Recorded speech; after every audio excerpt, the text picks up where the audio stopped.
De todos los libros del Antiguo Testamento, el Levítico es el más extraño de todos, es el más impenetrable, es el más erizado. Y es que en él encontramos una serie de tabúes en lo alimenticio, unas prescripciones de higiene que son muy primitivas y además unas normativas religiosas insignificantes. El libro de Levítico se torna de muy difícil acceso para un lector que está iniciándose. Y de hecho, muchísimos cristianos, al comenzar a leer la Biblia y llegan al Levítico, se paralizan y no continúan con su lectura. Incluso algunos hasta abandonan la lectura de la Biblia. Ahora bien, el Levítico es un libro cristiano. Sería mejor decir que acaso que es un libro abolido por Cristo, porque es que todos los sacrificios fueron reducidos a uno solo con Jesucristo. Y renovado en la sencillez de un convite fraterno, de una Eucaristía, diríamos, familiar, ¿verdad? Como hijos de un mismo Dios. Todas las distinciones de animales puros e impuros fueron arrolladas por el dinamismo de Jesucristo, porque Él todo lo asume y todo lo santifica. Y todo lo hace desde la plenitud y la sencillez liberadora. Entonces, el Levítico se nos antoja como un catálogo de prescripciones de tipo jurídica que ya fueron abolidas. Es como, simbólicamente pudiéramos decir que es como un país de prisión que recordamos, pero que no tenemos ninguna nostalgia por él.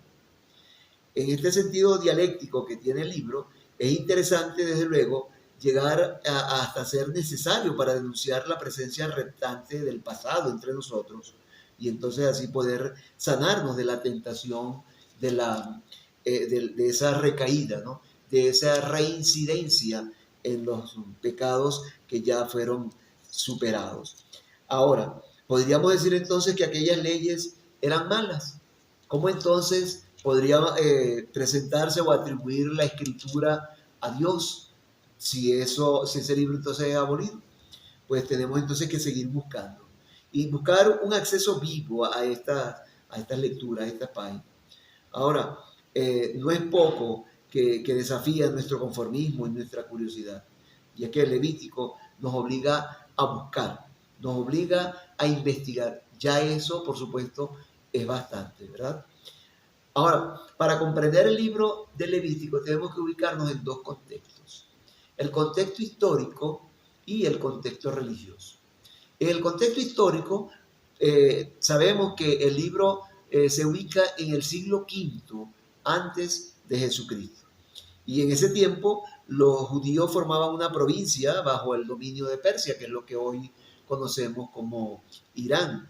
No tenían en ese momento pues independencia política ni tampoco soberanía nacional. Y por supuesto dependían económicamente del gobierno imperial, ¿no? del gobierno que les dominaba. No tenían rey, es obvio, ni tampoco quizás tendrían profetas, pues en aquella época las grandes personalidades proféticas ya habían pasado. Pero eso sí, eran libres para practicar su religión, para seguir su derecho tradicional y además para resolver sus pleitos de una manera interna.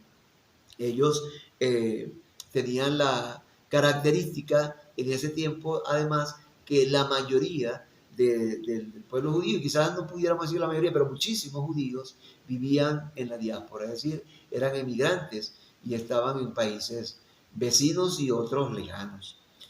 En el contexto religioso, podríamos entonces ubicar el Levítico como una parte de ese libro que es referido a ceremonias, pero sin la interpretación viva y sin los textos recitados que tienen otros libros.